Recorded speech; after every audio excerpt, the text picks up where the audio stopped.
قصيدة من بواكير أعمالي الشعرية بعنوان ثورة الاغتراب.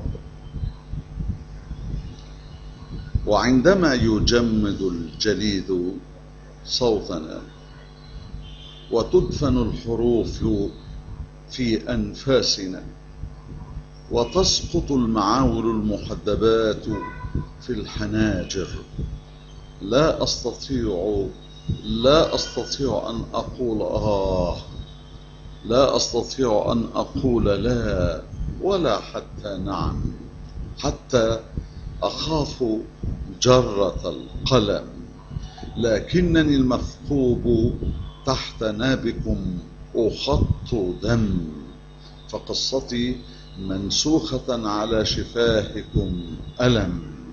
قضيتي هنا وتحت نابكم مهتك بأشداق الرحيل مرة وأخريات بين فكي الزمن. أنا الهموم في أمعائكم تلتذ، لعابكم يسيل في جروحي ينز، أواه لو تصاح في جنبي ينفجر، أواه فالمعاول المحدبات في الحناجر.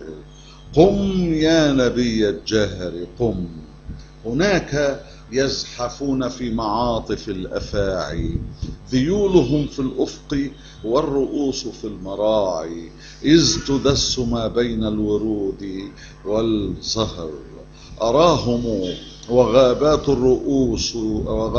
الرؤوس تقتطف، أواه إذ أقولها في قرقعات العظم، أقولها ومن لقيمات الدماء إذ تنز، أواه أقولها والتي تجج في لعابكم إذ يسيل في ضلوعي يجز.